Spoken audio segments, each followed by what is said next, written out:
SKT Gold and Diamonds Swarna Vaibhavam. Polki Gold Jewelry pi no wastage, no making charges. Diamonds కేవలం 49,999 రూపాయలు మాత్రమే.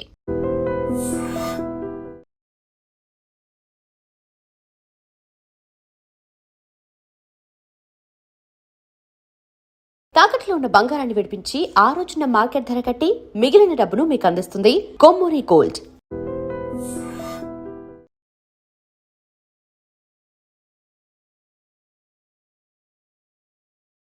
Welcome to I dream. మళ్ళీ తగలబడచ్చు. ఆ రెండు tribal మైతీస్ and cookies ఎవరైతే ఉన్నారో సార్, వాళ్ళ మధ్య ఐకమత్యం తీసుకురావాలి. అది మాత్రం వచ్చేంత వరకు మణిపూర్లో శాంతి రాదు సార్. వాళ్ళకి ఆ ఫైటింగ్ స్పిరిట్ వాళ్ళకి న్యాచురల్గా ఉంది సార్. కత్తులు కటార్లు ఆయుధాలకి వాళ్ళకి యాక్సెస్ ఉండడం వల్ల అమెరికా ఇరాన్ వార్ దానివల్ల నష్టం వాళ్ళకా వీళ్ళకా లేదా మనకా? సార్ అందరికీ నష్టం ఉంటుంది సార్. 2024-25 ముందు ఇరాన్ వరల్డ్ మ్యాప్లో ఎక్కడుంది అంటే కూడా చాలామందికి తెలియదు. సింగిల్ హ్యాండెడ్లీ ఇజ్రాయెల్ని అమెరికాకి మిగతా మిడిల్ ఈస్ట్ కంట్రీస్ అందరికీ కన్ను చూపించింది. అమెరికా వార్ని ఇంటెన్సిఫై చేస్తుంది కానీ సస్టైన్ చేయలేదు, తనకు అంత కెపాసిటీ లేదు. ఈ నెక్స్ట్ 5 yearsలో Iran will come out as a super power in the middle east. 1975లో ఇందిరాగాంధీ విధించిన ఎమర్జెన్సీ అది బుక్స్లో రావడం, దాని మీద మీ ఒపీనియన్ చెప్పండి. నేనేమంటానంటే సార్, యాజ్ ఏ సోల్జర్గా నేను మాట్లాడుతున్నాను సార్. ప్రభుత్వాన్ని దూషించడం అనేది నా ఉద్దేశం కాదు. పర్వాలేదు, పెట్టుకోండి, ఎమర్జెన్సీ చాప్టర్ పెట్టుకోండి. కానీ దానికన్నా ముఖ్యంగా అవసరమైన చాప్టర్లు ఏంటి? మనం 1947-48 యుద్ధం ఎలా గెలిచాం? 1962 వార్ మనం చైనాతో ఎందుకు ఓడిపోయాం? దానికి కారణాలు ఏంటి? పాజిటివ్తో పాటు నెగిటివ్ చెప్పాలి, మన చరిత్ర అనేది తెలియాలనేది ఉద్దేశం. అంటే సార్, మీరు ఇందిరాగాంధీ గారి గురించి ఆ ఒక్క అధ్యాయమే రాస్తున్నారు, తను చేసిన మిగతా విషయాలు సార్.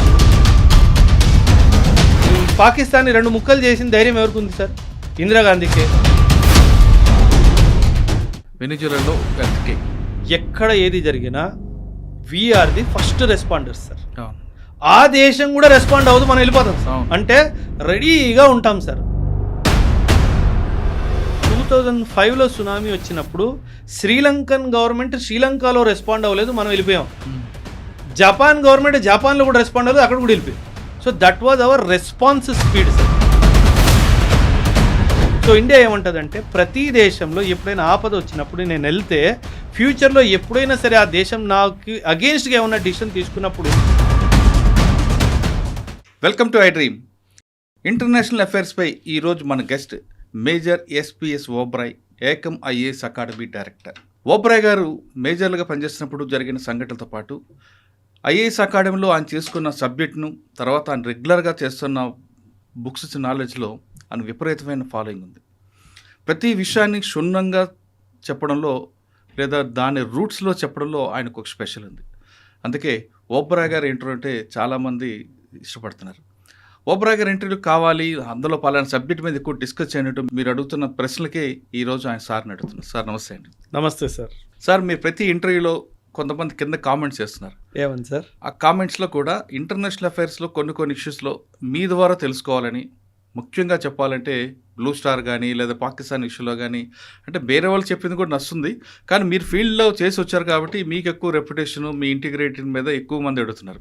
మీరు చెప్పేది అది కరెక్ట్ కాంక్రీట్గా ఉంటుంది కాబట్టి బాగా ఆ సబ్జెక్ట్ కనెక్ట్ అవుతున్నారు. అంటే మిగతా వాళ్ళు చెప్పింది బాగుంటుంది, వాళ్ళు ఫీల్డ్ బయట ఉండి చెప్పేది ఫీల్డ్ ఆఫీసర్ ఎక్స్పీరియన్స్ చెప్పడం అనేది కొంచెం డిఫరెంట్గా అనిపిస్తుంది. ఎక్కువ మంది మీ ఇంటర్వ్యూస్లో blue star, operation blue star గురించి కానీ, లేదా పాకిస్తాన్ విషయంలో కానీ, ఆఫ్ఘనిస్తాన్ విషయంలో కానీ, లేదా చైనా టాపిక్, ఇలాంటివన్నీ అడగమని ఎక్కువగా కోరుతున్నారు. ఫస్ట్ మనం ఇవాళ 4 టాపిక్లు తీసుకుంటే, గుడ్ రైట్. పాకిస్తాన్ జలసంధి ఒప్పందం ఏంటి? ఆ ఒప్పందం ఉల్లంఘిస్తే మేము ఖచ్చితంగా భారత్ మీద అటాక్ చేస్తాం, ఆ చేతులు నరుకుతాం, భారత ఒక ఆనకట్టలను బ్లాస్ట్ చేస్తాం అంటూ పాకిస్తాన్ ఇచ్చిన వార్నింగ్గా తీసుకోవాలా, దానికి కౌంటర్గా మనం వేయాలి? అంటే అసలు పాకిస్తాన్ జలసంధి టాపిక్ వెళ్ళే ముందు అసలు పాకిస్తాన్, కాశ్మీర్ అనేది పాకిస్తాన్దా కాదా? అసలు ఆ పీఓకే మీద మనకున్న స్టాండర్డ్స్ ఏంటి, వాళ్ళకున్న స్టాండర్డ్స్ ఎందుకు ఎక్కువగా జరుగుతుంది? అదే పీఓకే మీద బలూచిస్తాన్ కూడా ఈ మధ్యన వాళ్ళు కూడా వార్ చేస్తున్నారు. దీని మీద మీరు క్షుణ్ణంగా చెప్పండి. ఒక 20 క్వశ్చన్లు అడిగేశారు సార్. ఒక్కొక్క క్వశ్చన్ గురించి మాట్లాడదాము. ఆపరేషన్ బ్లూ స్టార్ మీద ఎప్పుడైనా ఒక లాంగ్ వీడియో చేద్దాం. రైట్. అంటే దాని రూట్స్ నుంచి కొన్ని విషయాలు మాట్లాడదాము, ఎందుకు అది జరిగింది. ఎందుకంటే ఎస్పెషలీ ఒక సిక్ లాగా నేను మాట్లాడడం చాలా అవసరం. సో దాని గురించి ఖచ్చితంగా ఫ్యూచర్లో మేబీ నెక్స్ట్ వీక్ ఆ వీడియో చేద్దాం. ఒక ప్రశ్న నేను స్టార్ట్ చేస్తాను సార్. పాకిస్తాన్కి కశ్మీర్ మీద అసలు అధికారం ఏంటి? ఇది బేసిక్ ప్రశ్న సార్. దీనికి అసలు ఏ ప్రమాణమే లేదు సార్. కశ్మీర్ పాకిస్తాన్ది అని పాకిస్తాన్ చెప్పుకోవడానికి పాకిస్తాన్ దగ్గర అసలు ఏ ప్రమాణమే లేదు. కేవలం ఒకే ఒక ప్రమాణం ఉంది సార్. ఏంటంటే 1947లో ఇండియా పాకిస్తాన్ 2 దేశాలుగా విభజించబడ్డాయి సార్. రైట్. అప్పుడు ఇండియన్ ఇండిపెండెన్స్ యాక్ట్లో ఏం రాసింది అంటే ప్రిన్స్లీ స్టేట్స్ దగ్గర ఆప్షన్ ఉంది. నువ్వు ఇండియా అంటే ఇండియా జాయిన్ అవ్వపో, నువ్వు పాకిస్తాన్ అంటే పాకిస్తాన్ జాయిన్ అయిపో, లేదు నేను ఇండిపెండెంట్గా ఒక నేషన్ లాగా మిగిలిపోతాను అంటే అలా కూడా మిగిల్చుకో అన్నట్టుగా ఒక 3 ఆప్షన్లు అందరికీ ఇచ్చారు సార్. అప్పట్లో జేఎండ్కేకి రాజు మహారాజా హరి సింగ్ అని చెప్పి ఒక రాజు సార్. ఆ హరి సింగ్ ఏం చేశాడంటే నేను ఇండిపెండెంట్గా ఉంటాను అన్నట్టుగా తను నిర్ణయించుకున్నాడు. కానీ మనం జమ్మూ అండ్ కాశ్మీర్ లొకేషన్ చూసుకుంటే కనుక అది చాలా ఇంపార్టెంట్ స్ట్రాటజిక్ లొకేషన్లో ఉంది. అంటే ఇండియన్ సబ్ కాంటినెంట్ని సెంట్రల్ ఏషియా నుంచి కనెక్ట్ చేసే మధ్యలో జమ్మూ అండ్ కాశ్మీర్ ఉంది. ఇంత స్ట్రాటజిక్ లొకేషన్లో ఉంది కాబట్టి అది ఇండిపెండెంట్ నేషన్గా అయితే మిగలడానికి వీల్లేదు సార్. పాకిస్తాన్ కూడా ఒక విషయం ఏమర్థమైందంటే ఈ కశ్మీర్ నా దగ్గరకు వస్తే మీరు మ్యాప్ చూడాలి sir. Afghanistan Pakistan India map చూసుకుంటే కశ్మీర్ పిఓకే మీద పాకిస్తాన్ కబ్జా లేదు అంటే పాకిస్తాన్కి కూడా సెంట్రల్ ఏషియాకి కనెక్షన్ లేదు సార్. పాకిస్తాన్ కూడా సెంట్రల్ ఏషియా కనెక్షన్ కావాలి అంటే పిఓకే వాళ్ళ దగ్గర ఉండాలి సార్. సో ఇది అర్థమైపోయిన పాకిస్తాన్ మహారాజా హరి సింగ్ మీద కొంచెం ప్రెషర్ బిల్డప్ చేయడం స్టార్ట్ చేసింది. ఆ ప్రెషర్కి ఆయన గివప్ చేసి ఒక సంధి పాకిస్తాన్తో సైన్ చేయించుకున్నాడు సార్. ఆ సంధి పేరు స్టాండ్ స్టిల్ అగ్రిమెంట్. ఏమైందంటే సార్ 1947 నుంచి 1950 వరకు మనందరికీ తెలుసు 563 నుంచి 565 ప్రిన్స్లీ స్టేట్స్ని మనం మన దేశంలో ఇంటిగ్రేట్ చేసుకున్నాము. థ్యాంక్స్ టు సర్దార్ పటేల్ గారు sir. Grand salute to him. ఆయన ఉన్నారు కాబట్టి ఈరోజు మన భారతదేశం మ్యాప్ ఇలా ఉంది సార్. ఆయన ప్లేస్లో ఇంకెవరైనా ఉంటే ఇందులో సగం కూడా భారతదేశంలో మ్యాప్ ఉండేది కాదు sir. So grand salute to Sardar Patel sir, real son of India. Okay. ఇప్పుడు ఈ ప్రిన్స్లీ స్టేట్స్ ఇండియా కానీ పాకిస్తాన్కి జాయిన్ అవ్వాలి అంటే దానికి ఒక ప్రాసెస్ ఉండేది సార్. ఆ ప్రాసెస్లో కొన్ని రాజ్యాల్లో ఏం జరిగిందంటే ప్రిన్స్లీ స్టేట్స్లో వాళ్ళు డైరెక్ట్గా ఇన్స్ట్రుమెంట్ ఆఫ్ యాక్సెషన్ సైన్ చేసుకున్నారు. ఇన్స్ట్రుమెంట్ ఆఫ్ యాక్సెషన్ అంటే ఏంటంటే యాక్సెషన్ అనే పదానికి అర్థం ఏంటంటే నేను నా రాజ్యాన్ని నీ దేశంలో కలుపుకుంటున్నాను, ఇకపై నేను రాజు కాదు, నేను డెమోక్రసీకి నా రాజ్యాన్ని ఇచ్చేస్తున్నాను, నేను ఒక నార్మల్ సిటిజన్ లాగే బతుకుతాను అని ఒక ఒప్పందం. దీన్ని ఇన్స్ట్రుమెంట్ ఆఫ్ యాక్సెషన్ అంటారు. చాలా ప్రిన్స్లీ స్టేట్స్ డైరెక్ట్గా ఇన్స్ట్రుమెంట్ ఆఫ్ యాక్సెషన్కి సైన్ చేసేసుకున్నారు. అంటే ఏంటి, ఇండియాలో కానీ పాకిస్తాన్లో కానీ జాయిన్ అయిపోవాలని ఒప్పేసుకున్నారు.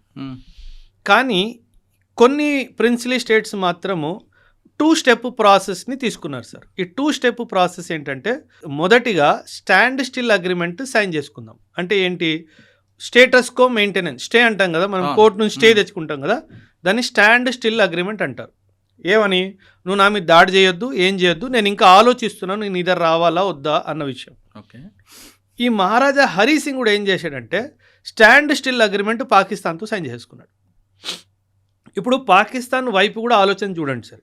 ఒక ప్రిన్స్లీ స్టేట్ నాతో స్టాండ్ స్టిల్ అగ్రిమెంట్ సైన్ చేసుకున్నాడంటో అంటే అర్థం ఏంటి, రేపో మాపో ఇన్స్ట్రుమెంట్ ఆఫ్ యాక్సెషన్ కూడా సైన్ చేసుకుంటాడనే కదా సార్ అర్థము.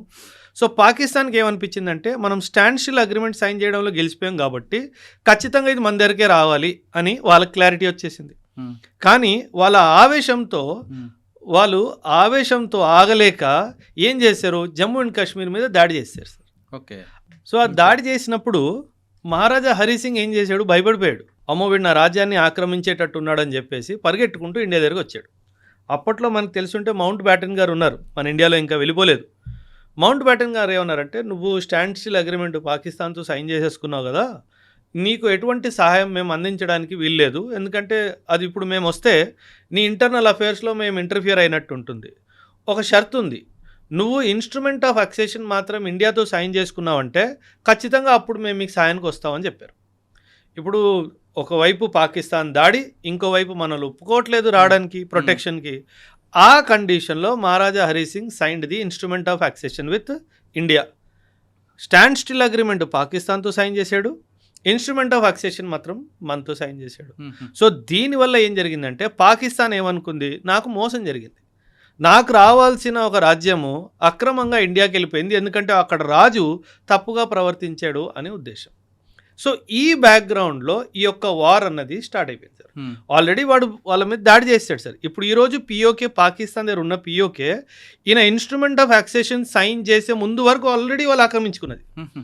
ఒకవేళ స్టాండ్ స్టిల్ అగ్రిమెంట్ సైన్ చేయకుండా డైరెక్ట్గా మన దగ్గరకు వచ్చిన ఈరోజు పిఓకే అంతా మన దగ్గర ఉండేది. సో అక్కడ చాలా పెద్ద తప్పు మహారాజా హరి సింగ్ చేశాడు సార్. దానివల్లే ఇన్ఫ్యాక్ట్ ప్రాబ్లం వచ్చింది. కానీ ఇక్కడ ఇంకొక ప్రాబ్లం ఉంది సార్. నేను ఇందాక మాట్లాడుతూ స్టార్టింగ్లో సర్దార్ పటేల్ గారికి ఒక గ్రాండ్ సెల్యూట్ అని చెప్పాను సార్. ఆయన ఉన్నారు కాబట్టి ఈరోజు నార్త్ ఈస్ట్ ఇండియాలో ఉంది సార్. లేదంటే ఈరోజు మొత్తం నార్త్ ఈస్ట్ వేరే దేశాల్లో ఉండేది సార్. అలాంటిది మొత్తం ప్రిన్స్లీ స్టేట్స్ ఇంటిగ్రేషన్ బాధ్యత అంతా సర్దార్ పటేల్ గారు తీసుకున్నప్పుడు నెహ్రూ గారు ఒక తప్పు చేశారు సార్. తప్పు చేశారంటే ఒక నిర్ణయం తప్పైంది సార్. జమ్మూ అండ్ కాశ్మీర్ది నేను చూసుకుంటాను, నువ్వు ఇబ్బంది పడకు అని చెప్పారు సార్. అక్కడ జరిగింది అతిపెద్ద తప్పు సార్.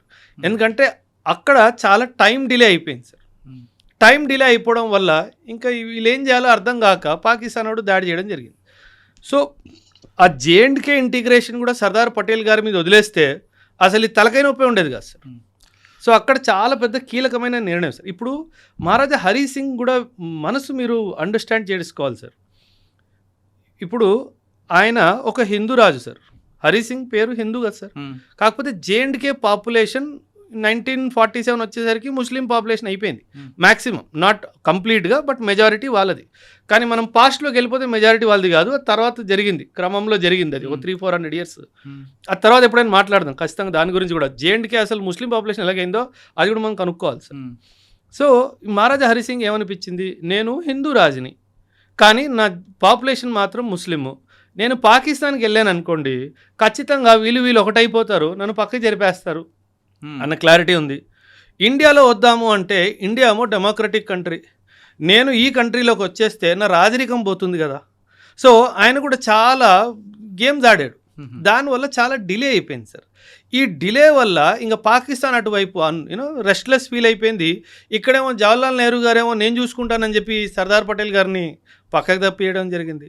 సో ఇలా తప్పులు కొన్ని జరగడం వల్ల ఇదొక సమస్య ఇప్పటికీ ఒక సమస్యలాగా మిగిలిపోయింది సార్. అంటే దీనికి సొల్యూషన్ ఉంటుందా? దీనికి ఐక్యరాజ్య సమితి 1948లో ఒక రెజల్యూషన్ పాస్ చేసింది సార్. ఆ రెజల్యూషన్ పేరు రెజల్యూషన్ నంబర్ 47, 47వ రెజల్యూషన్. ఇందులో ఒక 3 స్టెప్ సొల్యూషన్ ఇచ్చింది sir. UN security council 3 step solution ఇచ్చింది. ఏమన్నది సెక్యూరిటీ కౌన్సిల్, పాకిస్తాన్ ఏమన్నది, మీరు కాశ్మీర్లో ఎలక్షన్స్ పెట్టండి, అక్కడ ప్రజలు ఏం కోరుకుంటారో దాన్ని బట్టి మీరు డిసైడ్ చేసుకోండి అని అన్నారు. కానీ వీళ్ళు ఏం చేశారు, పాకిస్తాన్ వాళ్ళు చాలా మిలిటరీ అండ్ వాళ్ళ పారామిలిటరీ ఫోర్సెస్ని దింపేశారు. సో సెక్యూరిటీ కౌన్సిల్ ఏం తీర్పిచ్చిందంటే 3 steps, 3 step process, election conduct చేస్తాం కానీ మొదటి షరతు పాకిస్తాన్ కంప్లీట్గా ట్రూప్స్ని విత్డ్రా చేసుకోవాలి, పారామిలిటరీ ట్రూప్స్ని కూడా విత్డ్రా చేసుకోవాలి. పాకిస్తాన్ కంప్లీట్గా విత్డ్రా చేసిన తర్వాత భారతదేశం వాళ్ళ ట్రూప్స్ని తగ్గించేయాలి, ట్రూప్స్ నంబర్స్ని సంఖ్యని తగ్గించాలి. మొత్తం పూర్తిగా మనకు అనలేదు, పూర్తిగా వాళ్ళని అన్నారు, తగ్గించమని మనల్ని అన్నారు. ఎందుకంటే సరే ఇన్స్ట్రుమెంట్ ఆఫ్ యాక్సెషన్ మన దగ్గర ఉంది, అందుకే మనల్ని తగ్గించమన్నారు, వాళ్ళని పూర్తిగా తీసేయమని చెప్పాడు. ఈ 2 జరిగిన సందర్భంలో 3వ స్టెప్ అక్కడ ఎలక్షన్ కండక్ట్ చేయండి అని చెప్పారు. సో ఇప్పుడు ఈ మొదటిదే జరగలేదు, రెండోది ఎలా జరుగుతుంది, మూడోది ఎలా జరుగుతుంది, ఆ ఎలక్షన్ ఎప్పటికీ అవ్వలేదు సార్. కానీ దీనికి సందర్భంలో ఇంకో విషయం జరిగింది సార్. జేఎండ్కేకి మనం స్పెషల్ స్టేటస్ ఇచ్చాం సార్. స్పెషల్ స్టేటస్ ఆర్టికల్ 370 370లో మనం ఇచ్చాం సార్, స్పెషల్ స్టేటస్ ఇచ్చాము. ఆ స్పెషల్ స్టేటస్ వల్ల వాళ్ళకి కూడా ఒక రాజ్యాంగం ఉంది. జేఎండ్కే has its own constitution sir. వాళ్ళకి వాళ్ళ రాజ్యాంగం ఉంది, వాళ్ళకి వాళ్ళ జెండా కూడా వేరేగా ఉంది. సో ఏం జరిగిందంటే వాళ్ళ రాజ్యాంగానికి కాన్స్టిట్యూయెంట్ అసెంబ్లీ అంటే ఒక కమిటీని ఏర్పాటు చేసి వాళ్ళు కూర్చొని రాజ్యాంగం రాస్తారు సార్. ఈ కమిటీని ఎవరు ఉండాలి అన్నది వాళ్ళు ఓటింగ్కి వెళ్ళారు. అంటే వాళ్ళ రాజ్యాంగం రాసుకునే కమిటీ కాన్స్టిట్యూయెంట్ అసెంబ్లీ ఓటింగ్ ద్వారా నిర్ధారించబడింది సార్. నేను ఎందుకు ఇది చాలా అంత స్పష్టంగా చెప్తున్నానంటే 1956లో వీళ్ళ కాన్స్టిట్యూషన్ని వీళ్ళు అమలు పరుచుకున్నారు. అడాప్షన్ అయింది, అమల్లోకి 1957లో వచ్చింది. 1956లో జమ్మూ అండ్ కాశ్మీర్ కాన్స్టిట్యూషన్లో 3వ సెక్షన్లో వీళ్ళు ఏం రాశారంటే Jammu and Kashmir was, is and will be an integral part of India అని రాసుకున్నారు. అంటే ఐక్యరాజ్య సమితి ఎలక్షన్ గురించి మాట్లాడింది, దేనికి, ప్రజలకు ఏం కావాలి అని. కానీ తర్వాత కూడా ఎలక్షన్ జరిగింది కాన్స్టిట్యూయెంట్ అసెంబ్లీ నిర్ధారించడంలో. ఆ కాన్స్టిట్యూయెంట్ అసెంబ్లీలో రిప్రజెంటేటివ్స్ ఎవరైతే ఎన్నికై వచ్చారో వాళ్ళే నిర్ణయం తీసుకున్నారు J&K is part of India అని. అయిపోయింది కదా సార్ తీర్పు. So that is what India said. ఎప్పుడైతే వాళ్ళ కాన్స్టిట్యూయెంట్ అసెంబ్లీ మేము ఇండియాలోనే భాగం అని చెప్పి నిర్ణయించుకున్నారో ఆ తర్వాత UN సెక్యూరిటీ కౌన్సిల్ అసలు మాకు సంబంధం లేదు, బికాజ్ యూ సెడ్ ఇది. అదే కాదు సార్, 1952లో అప్పట్లో Sheikh Abdullah prime minister of J&K, వాళ్ళకి ప్రైమ్ మినిస్టర్ ఉండేవాళ్ళు. చూడండి, prime minister of J&K Sheikh Abdullah 1952లో ఒక అగ్రిమెంట్ సైన్ చేసుకున్నాడు సార్. ఆ అగ్రిమెంట్ పేరు ఢిల్లీ అగ్రిమెంట్. ఆ ఢిల్లీ అగ్రిమెంట్లో కూడా సిటిజన్షిప్ సంబంధించి ఒక క్లాజ్ ఉంది. ఆ సిటిజన్షిప్ క్లాజ్లో వాళ్ళు ఏం రాసుకున్నారంటే ఒక దేశానికి ప్రైమ్ మినిస్టర్ 1952 అన్నట్టుగా వాళ్ళు భావిస్తున్నారు, కానీ కాదు, అది వచ్చే సెపరేట్ స్టేట్ మనం అనుకున్నట్టుగా. అందులో సిటిజన్షిప్ సంబంధించి ఆ అంశంలో ఏం రాసుకున్నారంటే ఆ citizen of J&K is a citizen of India. అయిపోయింది కదా సార్. ఒకవైపు మీ రాజ్యాంగం ఏం చెప్తుంది, మీరు మాలో భాగం అని చెప్పి, ఒకవైపు మీ అగ్రిమెంట్, మీ ప్రైమ్ మినిస్టర్ సైన్ చేసిన అగ్రిమెంటే చెప్తుంది మీ పౌరులు మా దేశం యొక్క పౌరులు అని చెప్పేసి. ఇంకా చాప్టర్ క్లోజ్ అయిపోయింది కదా సార్. సో పౌరులు ఒకవైపు, రాజు ఒకవైపు, ప్రధానమంత్రి, ముగ్గురు ద్వారా తెలిసిపోయింది ఏమని, Kashmir wants to be integral part of India. ఇంకా పాకిస్తాన్ ఎవరు, ఇంకా అమెరికా ఎవడు, ఇంకా చైనా వాడు ఎవడు సార్? మరి ఎందుకండి ఈ వివాదం అలా కొనసాగుతూనే ఉంది సార్? అన్నదమ్ముళ్ళు గొడవలు, ప్రాపర్టీ డిస్ప్యూట్స్ 40 సంవత్సరాలు 50 సంవత్సరాలు పోవా సార్ కోర్టుల్లో? అదే ఇది సార్. ఇప్పుడు మనం సింధు జలసింధు, ఈ వర్షాలు పడుతున్నాయి కానీ మనకు ఉపయోగం లేని వర్షాలు ఇవి తక్కువ వస్తున్నాయి. దీవెన వివాదం పెరిగే అవకాశం ఉంది. అందుకని పాకిస్తాన్ మినిస్టర్ కూడా స్టేట్మెంట్ ఇచ్చారు, చేతులు నరుగుతావని, ఆనకట్ల పేల్చేస్తామని. అది జరిగేదేనా? ఎవరో ఫాల్స్ వీడియో కూడా రిలీజ్ చేశారు సార్, AI వీడియో. అది భలే గమ్మత్తుగా ఉంది సార్ ఆ వీడియో. అంటే సార్, అంటే నేను అంటే అది ఏ కాదు కానీ ముందు అయితే ప్రోక్ అయిపోతుంది కానీ జనాలు. అవును, అయ్యారు. అది చాలా భలే బ్యూటిఫుల్గా AI కూడా క్రియేట్ చేశారు సార్ దాంట్లో. అంటే నా ఉద్దేశము ప్రభుత్వాన్ని మెచ్చుకోవాలి అన్నట్టు ఏం కాదు సార్, కానీ ఈ ఇండస్ జలసంధి మీద ఇంత టఫ్ స్టాండ్ తీసుకున్న ఏకైక ప్రధానమంత్రి మన మోదీ గారు సార్. అంటే నేను ఆయన అప్రిషియేట్ చేయట్లేదు సార్, మళ్ళీ చెప్తున్నాను మీ ప్రేక్షకుల కోసము. కానీ ఇంత టఫ్ స్టాండ్ గతంలో ఇందిరాగాంధీ గారు కూడా తీసుకోలేదు సార్. పాకిస్తాన్ 2 ముక్కలు ఆవిడే చేసింది, కానీ IWTని ఇంత టఫ్గా చేయడం మనం గతంలో చూడలేదు సార్. దానివల్ల ఇప్పుడు పాకిస్తాన్లో చాలా తీవ్రమైన అక్యూట్ స్కేర్సిటీ ఆఫ్ వాటర్ ఉంది సార్. మీరు ఒక వీడియో వచ్చింది సార్, మీరు చూసారో చూడో తెలీదు, వీళ్ళు డ్రైనేజ్ మూతలు తీసుకొని అందులోంచి వాటర్ తీసుకుంటున్నారు. అంత దరిద్రమైన పరిస్థితి వాళ్ళకి వచ్చేసింది సార్. దేనివల్ల వచ్చింది, మనం IWT ద్వారా రిలీజ్ చేసే వాటర్ని ఆపేసాం కాబట్టి. ఇండియా చాలా స్పష్టంగా చెప్పింది సార్, నువ్వు ఈ టెర్రరిజం ఆపేసేయి, నేను నీకు వాటర్ ఇచ్చేస్తా, సింపుల్. దీన్ని జియో పాలిటిక్స్లో ఒక పదం ఉంది సార్, దీన్ని క్రిటికల్ రిసోర్స్ చోక్ హోల్డ్ అంటారు. అంటే మనము WWF మీరు చూస్తే కనుక పీక పట్టేసుకుంటారు కదా, దాన్ని చోక్ హోల్డ్ అంటారు. ఇండియా పాకిస్తాన్ పీక పట్టేసింది. సో వాళ్ళకు ఒక చాలా స్పష్టంగా ఒక సందేశం ఏమి ఇచ్చిందంటే, నీకు నీళ్లు కావాలి అంటే నువ్వు ఈ terrorism business up, Hafiz Saeed, Lashkare Taiba and Jaishe Mohammed Maulana Masood Azhar, వీళ్ళిద్దరిని నన్ను అప్పగించు, ఆ రోజు నేను ట్యాబ్ ఇప్పేస్తానని చెప్పాడు. ఆ రోజు వరకు ట్యాబ్ ఇప్పే ప్రసక్తే లేదు. పాకిస్తాన్లో ఎంత స్కేర్సిటీ ఉంటుంటే సార్, మీరు అన్నట్టుగా పార్లమెంట్లో ఒక మినిస్టర్ మాట్లాడుతూ, నేను మన దేశానికి ఒక మినిస్టర్ని, నేను నా పూర్తి ఇన్ఫ్లుయెన్స్ వాడి కూడా నా కాలనీకి, నా ఇంటికి ఒక వాటర్ ట్యాంకర్ తెప్పించుకోలేకపోయినా అన్నాడు. అవును, అంటే విన్నారు కదా మీరు. అంటే మనం చూడండి ఎంత స్ట్రాంగ్గా వాటర్ని ఒక వెపన్లా మార్చేసాం సార్. కనీసం ఇప్పుడైనా వాడికి బుద్ధి రావాలి కదా సార్. ఇప్పుడేమంటాడు, ఒరే మేము ఇచ్చేస్తామని చెప్పినా సరే ఒక అర్థం ఉంది కదా, ఇమీడియట్గా ప్రజలకి ప్రాబ్లం అవుతుంది. అక్కడ బాధ్యత లేని ప్రభుత్వము, బాధ్యత లేని నేతలు సార్ అక్కడ. సో వాళ్ళేంటి, మేము ఇండియాలో డ్యామ్ని బాంబు పెట్టి పేల్చేస్తాం అన్నాడు. వాళ్ళ దగ్గర ఉన్న బాంబు ఇక్కడ దాకా వచ్చే కెపాసిటీ ఏ బాంబుకు ఉంది సార్? ఒక విషయము. రెండో విషయము, వాళ్ళ ఆపరేషన్ సింధూర్లో ఎన్నో బాంబులు వేయడానికి ప్రయత్నించారు. ఒక యుద్ధం జరుగుతున్న వాతావరణంలో ఎన్నో బాంబులు వేయడానికి ప్రయత్నించారు. ఒక్క బాంబు కూడా వాళ్ళు పంపించింది మనం భూమి కూడా తాగల. అలాంటి పాకిస్తాన్ ఏ డ్యామ్ని పగలగొడుతుంది, ఆ డ్యామ్ని పగలగొడితే ఆ నీళ్ళు ఎటు వెళ్తే అసలు జ్ఞానమే లేదు సార్. సార్ ఇప్పుడు ఇక్కడ 2 ప్రశ్నలు అంటే దేశ ప్రజలందరూ నీళ్ళ కోసం విలవిలాడిపోతున్నప్పుడు ఆ ప్రాబ్లం ఎలా సాల్వ్ చేయాలని చూడాలి తప్ప పక్కింట్లో వెళ్ళి వాడింట్లో దొంగతనం చేస్తాను, వాడు తాగుతూ నీళ్ళ కుండని బ్రేక్ చేస్తానని చెప్పడం అనేది ప్రభుత్వం యొక్క పెద్ద తప్పు. అవును, దాన్ని ఎలా చూడాలి ఒకటి. నెక్స్ట్ ప్రజలు ఎంతకాలం ఉంటారండి ఇలాగా, వాళ్ళు తిరుగుబాటు రావాలి కదా. తిరుగుబాటు అంటే సార్ పాకిస్తాన్లో ఏంటంటే సార్ మీరు పాకిస్తాన్ వ్యవస్థని కూడా అర్థం చేస్తారు. మంచినీటికి కూడా కటకలాడిపోయినప్పుడు ఇంక ప్రజలు ఎందుకండి అక్కడ అంత బాధలు మూర్ఖులు కదా సార్. పాకిస్తాన్లో ఏంటంటే సార్ అరే ఇండియాకి ऊपर हम అటాక్ కరెంగే అంటే వాడికి ఫుడ్ ఇవ్వకపోయినా పర్వాలేదు. ఓ అంటే ఒక ఫాల్స్ హాల్యూసినేషన్ అంటాం కదా సార్, అందులో ఉండిపోతున్నారు సార్ వాళ్ళ యాటిట్యూడ్ అది. అంతే వాళ్ళు ఇంకా సార్ అవన్నీ ఇంకా నాకు ఎలా చెప్పాలో అర్థం కావట్లేదు సార్. అంటే బుర్ర లేని మనుషులు సార్ అంతే. అసలు ఇండియాని తిడితే చాలు, అంతే, తిండి లేకపోతే పెట్టపని పర్వాలేదు. ఇండియాతో కయం ఉందా, ఉంది, చాలా గుడ్, నేను హ్యాపీ.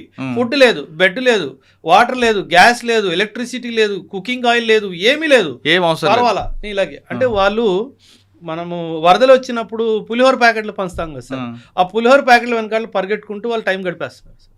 అంటే నా దేశము నాకేమిచ్చింది అని ప్రశ్నించాలి అన్న ఒక ఆలోచన కూడా వాళ్ళకి రావట్లేదు. అంటే వాళ్ళు ఎంత మూర్ఖుల్లా మారిపోయారు. మూర్ఖులు అనే పదం కన్నా అంటే గత ప్రభుత్వాలు వాళ్ళు ఏ విధంగా అణిచివేసే ఆ పద్ధతులకు అలవాటు పడిపోయినా అంతే సార్. అంతే కదా సార్. ఇప్పుడు వాళ్ళు కూడా చదువుకొని వస్తే వాళ్ళకి ఆలోచన వస్తుంది సార్. మీరు కొన్ని వీడియోస్ ఉంటాయి సార్ యూట్యూబ్లో, చూస్తారో చూడరో, రోజు గుర్రానికి ఒక ప్లేస్లో కట్టేస్తారు సార్. ఇంకో రోజు యజమాని ఏం చేస్తాడంటే కట్టినట్టు నటించేసి వెళ్ళిపోతాడు. కట్టలేదు, వాస్తవానికి కట్టలేదు, నటించి వెళ్ళిపోయాడు. ఆ గుర్రం రోజంతా అక్కడే నిల్చొని ఉంది, ఏమనుకొని నన్ను కట్టేసి వెళ్ళాడు కదా అని. ఆ గుర్రానికి పాకిస్తాన్ ప్రజలకి ఏ తేడా లేదు. ఇప్పుడు మన దేశంలో చిన్న తప్పు జరిగినా మోదీ గారిని ప్రశ్నిస్తారు. ప్రశ్నించే హక్కు మనకి మన రాజ్యాంగం ఇచ్చింది. అది మోదీ గారైనా, సీఎం అయినా, పిఎం అయినా, డిఎం అయినా, ఎవరైనా ప్రతి ఒక్కరిని ప్రశ్నించే హక్కు మనకి రాజ్యాంగం ఇచ్చింది. అక్కడ కూడా ఇచ్చింది, కానీ ఆ హక్కు ఉంది అని చెప్పి వాళ్ళకి ఎవరు తెలియజేయట్లేదు ఎవరు వాళ్ళకి. సో అందుకే వాళ్ళు ప్రజల్లో అవగాహన కల్పించే బాధ్యత ప్రభుత్వం తీసుకోలేదు. అంటే వాళ్ళు ఎడ్యుకేట్ అయితే వీళ్ళు ప్రభుత్వం తిరగబడతారని. అందుకే అక్కడ ఎడ్యుకేషన్కి అంత వెయిట్ లేదు సార్.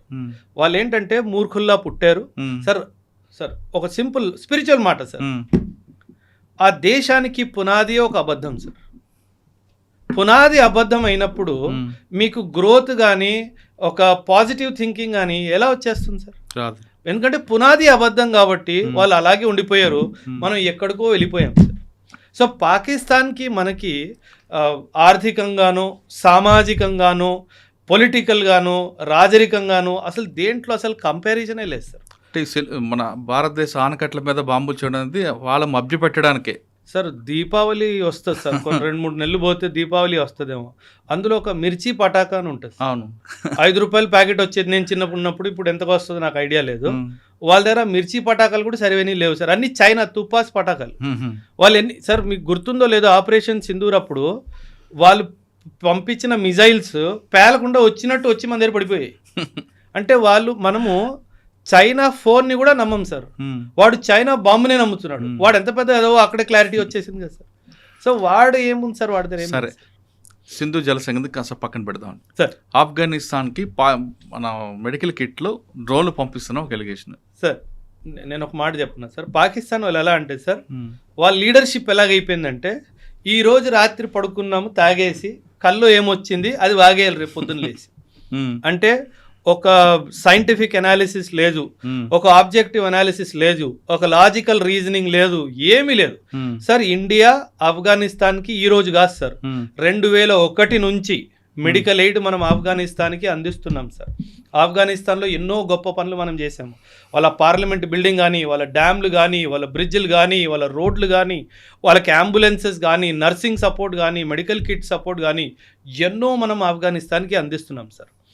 ఫర్ ఎగ్జాంపుల్ సార్, వాడు అలిగేషన్ ఏంటి, ఆఫ్ఘనిస్తాన్కి మన భారతదేశము డ్రోన్లు సరఫరా చేస్తుంది సార్. ఆ మెడికల్ బాక్స్లో పెట్టి పంపించాల్సిన అవసరం నా కర్మ నాకేం వచ్చింది సార్? నేను ఓపెన్గా ఇస్తా. మా పిఎం వాళ్ళ పిఎంకి అరే బాబు తీసుకోరా డ్రోన్ అని చెప్పి ఫోటోగ్రాఫ్ తీసి మరి ఇస్తా, నాకేం అవసరం. అండ్ అందులో చూడండి సార్ ఎంత మూర్ఖమైన స్టేట్మెంట్. ఇజ్రాయిలీ డ్రోన్ ఆఫ్ఘనిస్తాన్కి నేను ఎందుకు ఇస్తాను సార్? వాడించుకుంటా డైరెక్ట్గా. నేను ఇవ్వాలంటే నా డ్రోన్ ఇస్తా. నేను ఇజ్రాయెల్ డ్రోన్ నేను ఇవ్వాల్సిన అవసరం సార్. ఇజ్రాయెల్ మీకు తెలుసు మొసాద్ కానీ వాళ్ళ డిఫెన్స్ సిస్టమ్ ఎంత బ్యూటిఫుల్గా పనిచేస్తుంది అంటే ఈ ఎదవకి తెలియకుండానే అక్కడ అన్ని డ్రోన్లు వచ్చేస్తాయి, వాళ్ళకి ఇవ్వాలి అన్న ఉద్దేశం ఉంటే. అది ఫర్ ఎగ్జాంపుల్ సార్, ఒక మాట చలో పాకిస్తాన్ వాగింది నిజమే అనుకుందాం, నేనే చెప్తున్నాను సార్, ఏం పీక్తో పీక్కు, అంతే కదా సార్. కానీ ఇచ్చేది మనం మేక్ ఇన్ ఇండియా ఇస్తాం. నీకు దమ్ముంటే ఆపుకో. కాదు, ఇవ్వాలనుకుంటే మేక్ ఇన్ ఇండియా డ్రోనే ఇస్తాం. ఫస్ట్ ఆఫ్ ఆల్ అదే ఇస్తాను సార్. సరో నువ్వు అన్నట్టు ఇజ్రాయెల్దే ఇస్తున్నా, దమ్ముంటే ఆపు. నువ్వేం చేయగలుగుతావు చేసుకో. నువ్వు అరవడం మానే ఫస్ట్. నువ్వు అరుస్తే అరిసావు, ధైర్యం ఉంటే కరిసి చూపించు, అప్పుడు చెప్తాను నీకు ఏ ఇంజెక్షన్ పెట్టాలి. So that is where sir. In fact మీరు వాళ్ళ పార్లమెంట్ మీటింగ్స్ కూడా చూస్తే కనుక మీకు ఒక క్లారిటీ వస్తుంది సార్. వాళ్ళ మినిస్టర్లు వాళ్ళ ప్రభుత్వాన్ని ఎలా దూషిస్తున్నారు. మీకు పంజాబీ అర్థం కాకపోవచ్చు సార్, నాకు అర్థం అవుతుందిగా. నా ఫేవరెట్ టైం పాస్ వాళ్ళ పార్లమెంట్ మీటింగ్స్ సార్. అరే భలే ఉంటాయి సార్, బ్యూటిఫుల్లీ. అక్కడ లేడీస్, అతి ముఖ్యంగా లేడీస్ మినిస్టర్ని బట్టలు తీసేసి మరీ డైలాగులు కొడతారు. అస్సలు వాళ్ళ దగ్గర జవాబే లేదు సార్, దేనికి జవాబు లేదు. కానీ వాళ్ళు ఆర్మీ చేతులు ఉన్నారు కదండి. అది దేశం వల్ల తగలడిపోయింది సార్. సార్ మన దేశంలో ఆర్మీ పాలిటిక్స్ నుంచి దూరం ఉండి ఎంత పెద్ద పాజిటివ్ కాంట్రిబ్యూషన్ చేసిందో మనకు అవగాహన లేదు. నేను ఆర్మీలో 11 సంవత్సరాలు సర్వీస్ చేశాను కదా సార్. ఆర్మీ ఆఫీసర్స్ మెస్సులో 2 విషయాలు డిస్కస్ చేయడానికి అనుమతి లేదు సార్. ఒకటి పాలిటిక్స్, ఇంకోటి రిలీజియన్ సార్. ఈ రెండిటి మీద నువ్వు నోరు తెరిసేవనుకో, commanding officer next day morning భుజం మీద పెట్టేసి చలో అంటాడు. అంటే అంత స్ట్రిక్ట్లీ అవాయిడ్ చేస్తారు.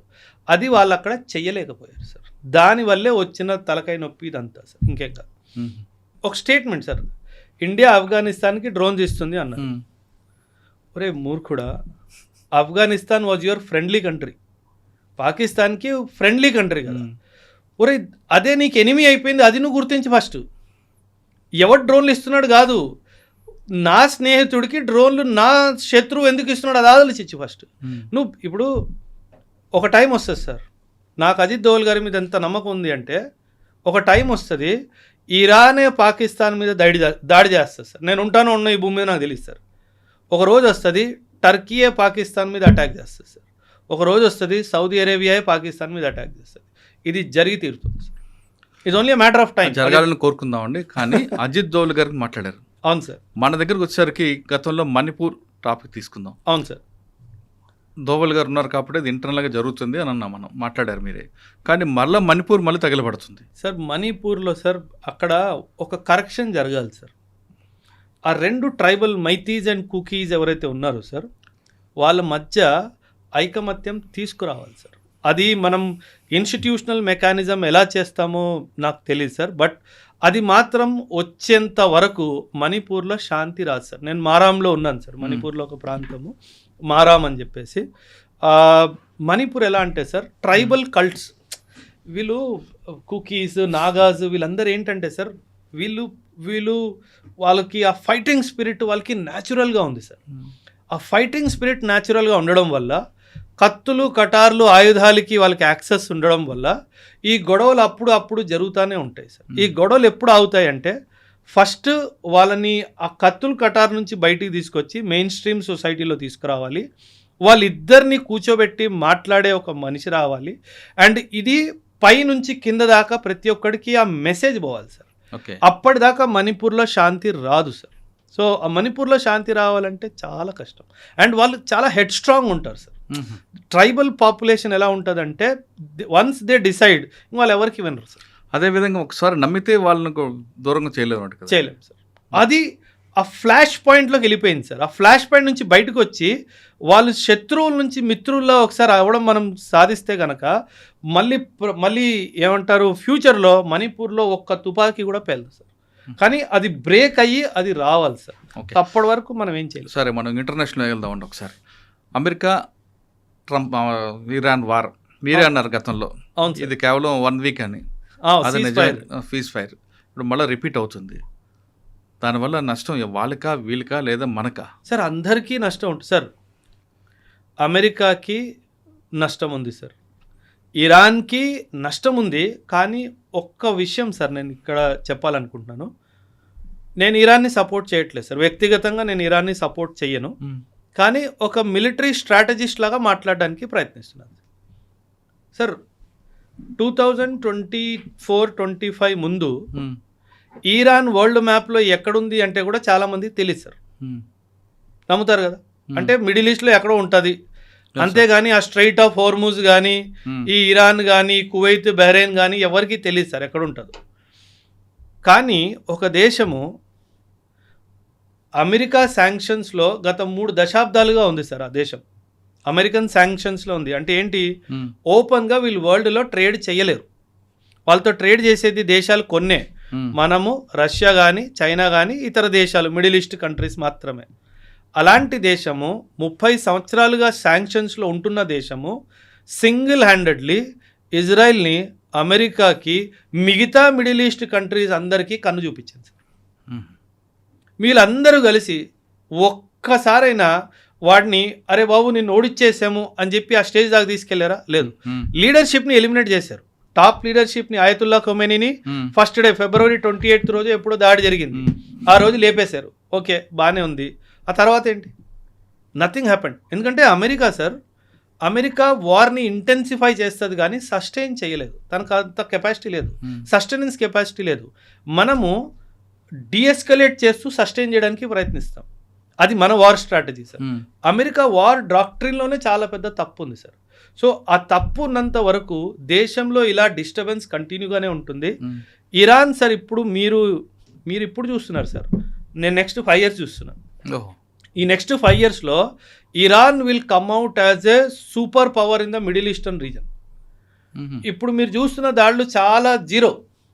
రానున్న టైంలో సౌదీని కానీ కువైత్ని కానీ యుఏఈని కానీ ఇరాక్ని కానీ ఇరాన్ వదిలే ప్రసక్తే లేదు సార్. అండ్ వెనక నుంచి రష్యా అండ్ చైనా సపోర్ట్గా ఎప్పుడు ఉంటారు. సో ఇప్పుడు ఏమైంది, పడుకున్న పులికెళ్ళి నువ్వు చెవిలో చేసినట్టుంది.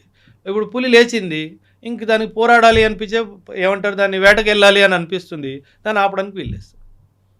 పడుకున్న పులిని నువ్వు లేపావు సార్. చూడండి సార్, ఒక not even advanced country Iran ఎక్కడుంది సార్ కంపేర్ టు అమెరికా? ఎక్కడా లేదు. Intelligence Israel best, defence forces best, missile systems best, drone systems best, air crafts best, అన్నీ బెస్ట్గా ఉన్నా ఏం చేస్తున్నారు? ఏం చేయలేకపోతున్నారు సార్. కువైత్ మీద ఎన్ని దాడులు జరిగాయి సార్? కువైత్ ఒక్క రిప్లైని ఇవ్వగలిగిందా సార్? యుఏఈ మీద ఎన్ని దాడులు చేసింది సార్ ఇరాన్? ఒక్క రిప్లైని ఇచ్చిందా సార్? ఏం లేదు. అమెరికా ముఖ్యమైన ఉద్దేశం, అమెరికా ఉద్దేశం ఏంటంటే మిడిల్ ఈస్ట్లో అన్రెస్ట్ క్రియేట్ చేయాలి సార్. ఈ అన్రెస్ట్ ఇప్పుడు సార్ సింపుల్ సార్, నేను ఈరోజు రాత్రి మీ ఇంటి మీద దాడి చేస్తాను అని చెప్పి మీకు వాట్సాప్ మెసేజ్ పెట్టాను. మీరేం చేస్తారు? కాపులాకి మనుషులు పెట్టుకుంటారా పెట్టుకోరా? వెళ్ళి పోలీస్ స్టేషన్ కంప్లైంట్ ఇస్తారా ఇవ్వరా? కాపులాకి మనుషులు పెట్టుకుంటారు, వాళ్ళకి ఆయుధాలు కూడా ఇస్తారు. ఆ ఆయుధాలు ఎక్కడి నుంచి అయినా కొనుక్కోవాలి కదా మీరు. ఈ మిడిల్ ఈస్ట్ దేశాలన్నీ అమెరికా ఉండి కాపులాగా ఉండమని చెప్పి ఆయుధాలు వాడి దగ్గర కొనుక్కుంటున్నారు. మిమ్మల్ని ఆయుధాలు కొనుక్కునేటట్టు చేసింది ఎవరు? నేను అమెరికా. సో అమెరికా ఏం చేస్తుందంటే మిడిల్ ఈస్ట్లో డిస్టర్బెన్స్ క్రియేట్ చేయాలి, ఆ డిస్టర్బెన్స్కి దేశాలు భయపడాలి, ఆ భయంతో నా దగ్గర ఆయుధాలు కొనుక్కోవాలి, వాళ్ళ దేశంలో మిలిటరీ బేస్ ఎస్టాబ్లిష్ చేయడానికి నాకు భూమి ఇవ్వాలి. వాడు కావాల్సింది అదే, వాడు క్రియేట్ చేసుకున్నాడు. మనమేమో ఇరాన్ న్యూక్లియర్ అన్నాం. ఇప్పుడు న్యూస్ పేపర్లో కానీ ఎక్కడైనా సరే న్యూక్లియర్ గురించి అసలు మాట కూడా వస్తుందా? రావట్లా. అప్పుడు ఏమీ దొరకలేదు, ఇప్పుడు ఏమీ దొరకలేదు. అంటే అల్టిమేట్ తీసుకుంటే ఆయుధాల కంపెనీ ఓడర్లు బతుకుతున్నారు అంతే. అమెరికా ముఖ్య ఎకనామిక్ ఇదే కదా సార్, ఆయుధాలే కదా సార్. ఇదంతా ఆయుధాలు అమ్ముకోవడానికి వ్యాపారం సార్. ఈ వ్యాపారం కోసం వరల్డ్ అంతా వీళ్ళు డిస్టర్బ్ చేస్తారు. సో మనం కూడా డిస్టర్బ్ అవుతున్నాము, వరల్డ్ అంతా డిస్టర్బ్ అవుతుంది సార్. ఇంకోటి 1975లో ఇందిరాగాంధీ విధించిన ఎమర్జెన్సీ. అవును సార్, అది బుక్స్లో రావడం, దాని మీద మేము ఒక ఒపీనియన్ చెప్పండి. అమ్మో, ఇది పొలిటికల్ సార్, చాలా జాగ్రత్తగానే మాట్లాడతారు సార్. చాప్టర్ ఏమంటారు, ఎన్సీఆర్టీ క్లాస్ 9 సోషల్ సైన్స్ బుక్లో ఎమర్జెన్సీ చాప్టర్ తీసుకురావాలి అని చెప్పి ఒక కీలకమైన నిర్ణయం తీసుకున్నారు సార్. సార్ మనము అంటే ఇది నా వ్యక్తిగత అభిప్రాయం సార్. మన ఇంట్లో జరిగిన ఒక చెడు సంఘటనని మనం కప్పివేయడానికి, దాచేయడానికి ప్రయత్నిస్తామా, లేకపోతే ఇంటి బయట బోర్డు పెడతామా? ఈ రోజు నా కొడుకు నన్ను కొట్టాడని చెప్పి నాన్న గోడ మీద రాసుకుంటాడు, పెట్టుకుంటాం. మనం దాన్ని కవరప్ చేయడానికి పెట్టుకుంటాం.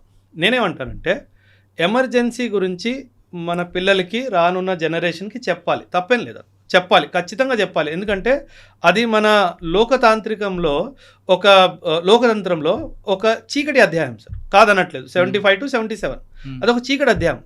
దాని గురించి అంత విశ్లేషణగా టెక్స్ట్ బుక్లో రాసి పిల్లలకి చెప్పి దాని ఒక చాప్టర్ క్రియేట్ చేసి ఇండియాలో డెమోక్రసీ ఒకప్పట్లో లేదు ఇవన్నీ ఎందుకు చెప్పుకోవాలి సార్?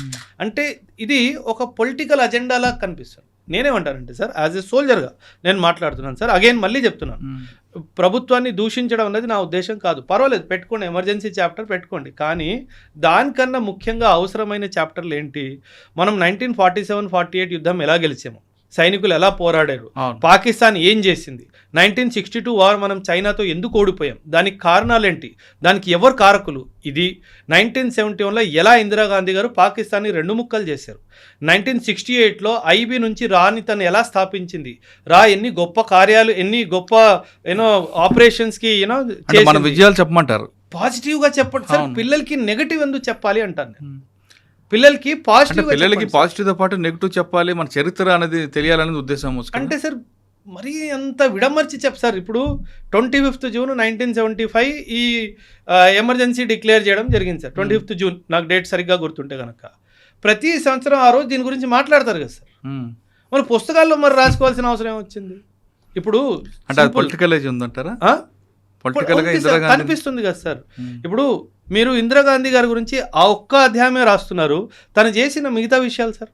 ఈరోజు గురించి మీరు చాలా గొప్పగా మాట్లాడుకుంటున్నారు. ఆ రాని స్థాపించింది ఎవరు సార్? ఇందిరాగాంధీ గారే. సిక్కింని ఇండియాలో యాడ్ చేసింది ఎవరు సార్? ఇందిరాగాంధీ గారే. పాకిస్తాన్ని 2 ముక్కలు చేసిన ధైర్యం ఎవరికి ఉంది సార్? ఇందిరాగాంధీకే. విశ్వస్థాయిలో ఇండియాకి ఒక గుర్తింపు తీసుకొచ్చింది సార్ ఆవిడ. అసలు ఇండియాకి గుర్తింపే లేదు ఇంటర్నేషనల్ ప్లాట్ఫామ్స్లో, తీసుకొచ్చింది ఆవిడ. ఇవన్నీ ఎందుకు రాయట్లేదు మరి? ఇవన్నీ కూడా రాయండి. అది పొలిటికల్ కదా. That is what sir. అంటే మనం పిల్లలకి సార్, పిల్లలు నేనేమంటానంటే సార్, పిల్లల్ని పొలిటిసైజ్ చేయొద్దు అంటారు. పెద్దగా అయిన తర్వాత ఎలాగో తెలుసుకుంటారు వాళ్ళు. క్లాస్ 9th పిల్లోడికి ఎమర్జెన్సీ గురించి మీరు ఏం సాధిస్తారు చెప్పి? వాడికి ఏం అర్థం అవుతుంది? దాని ఉద్దేశం ఏం అర్థం అవుతుంది? నువ్వు కాలేజీలో పెట్టావంటే ఒక అర్థం ఉంది, ఓకే, వాడు డిబేట్ చేస్తాడు, డిస్కషన్లు చేస్తాడు. క్లాస్ 8th క్లాస్ 9th వాడికి దాని ఇంటెన్సిటీ కూడా అర్థం కాదే. అసలు వాడికి డెమోక్రసీ అంటే ఏమనుకుంటాడు? Government for the people, of the people. ఎందుకు అనుకోవాలి? ఇందిరాగాంధీకి అప్పుడున్న ఇందిరాగాంధీకి మీద నెగిటివ్ అనేది చిన్నప్పటి నుంచి మనుషుల పిల్లల్లో క్రియేట్ చేయడం అనుకోవచ్చు కదా. అంతగా ఉండదు సార్. అంటే పిల్లలు ఇవన్నీ అంత పెద్దగా పట్టించారు. పాలిటిక్స్ ఆ ఏజ్ లో రాదు సార్. నెగిటివ్ మైండ్ సెట్ ని ఎలా డెవలప్ చేయడం కదా, అదొక అదే పిల్లవాడు పెద్దగా అయిన తర్వాత ఇందిరాగాంధీ గురించి పాజిటివ్ గా కూడా చదువుతాడు కదా. దాన్ని అప్పుడు ఎవరు ఆపలేము కదా. సో నేనేమంటానంటే సార్, ఇప్పుడు 1962 వార్ ఉంది సార్, మనం ఓడిపోయాం కదా సార్. 1962 వార్ మనం ఓడిపోయాం సార్.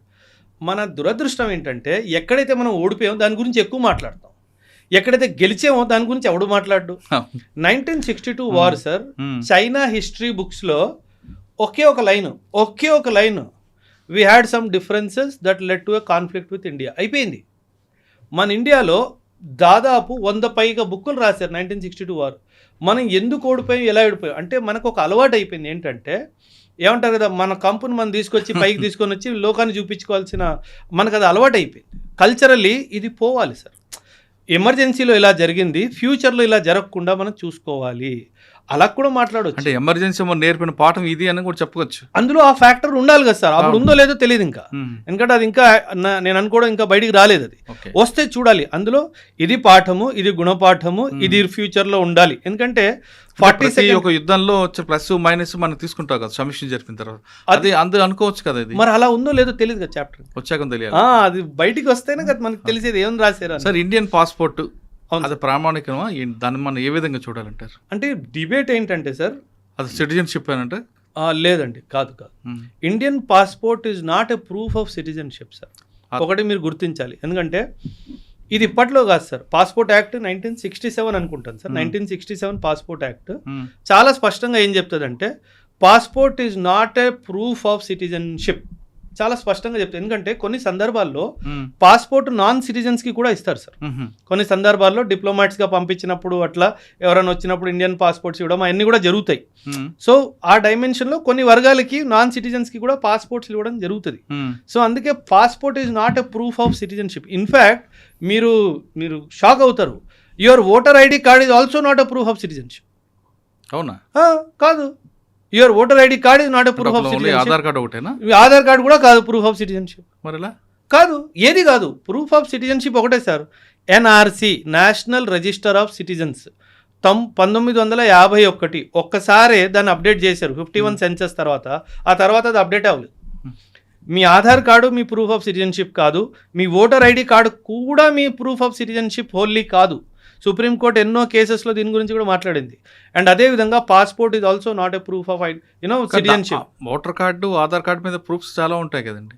ఉంటాయి, అది only identity. Aadhaar card identity proof. నువ్వు ఓటర్ ఐడెంటిటీ కార్డ్ ఏంటి, ఎలక్టోరల్ లిస్ట్లో నీ పేరు ఉంది అంతే.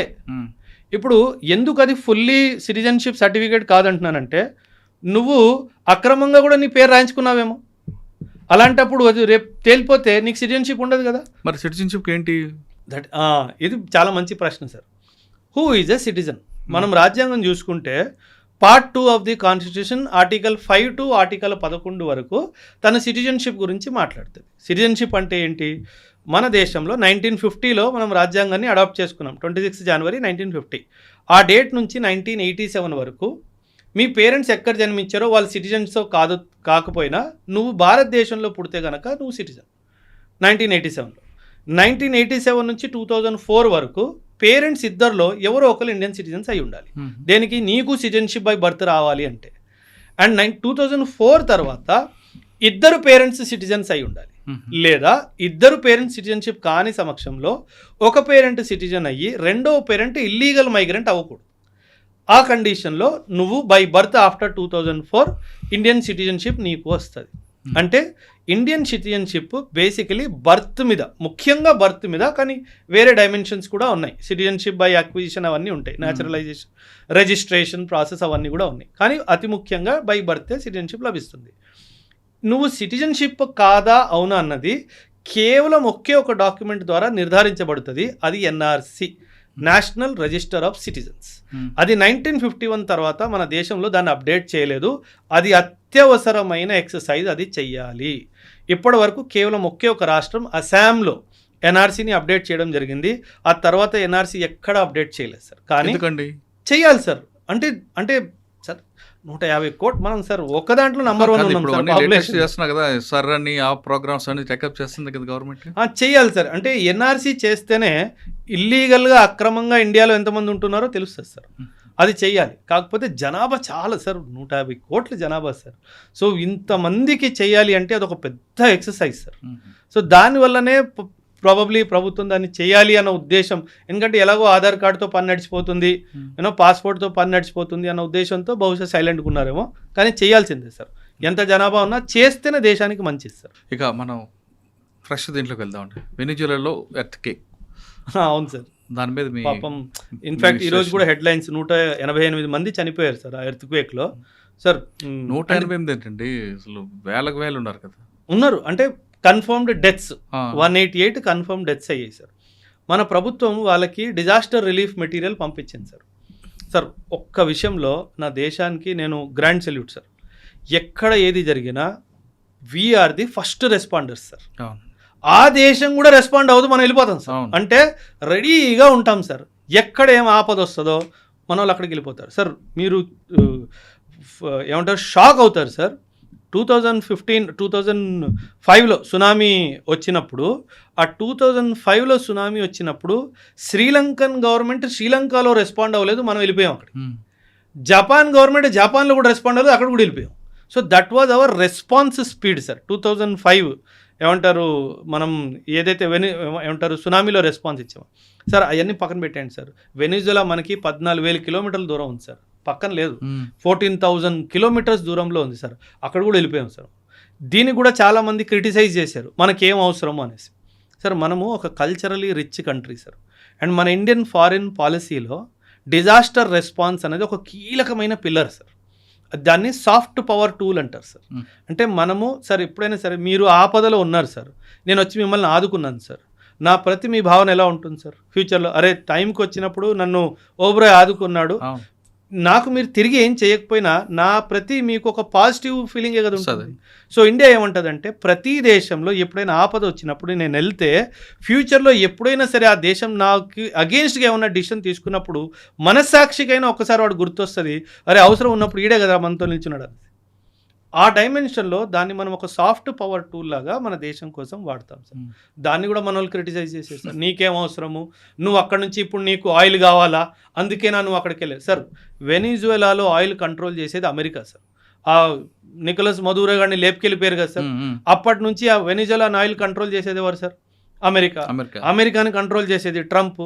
వాడు బుర్రలేని నడుస్తుంది, ఎవడికి తెలియదు. సో మనం ఎలా వెనిజువెలాలో ఆయిల్ మనకు వచ్చేస్తుందని భావిస్తున్నాం సార్? అది రాదు సార్. సో ఏంటంటే సార్ ప్రతిదాన్ని జియో పొలిటికల్ కోణంలోనే కాకుండా హ్యుమానిటేరియన్ కోణంలో కూడా చూడాలి సార్. అప్పుడే కదా సార్. సార్ మనిషి అంటే ఏంటి సార్? హ్యుమానిటీయే కదా సార్.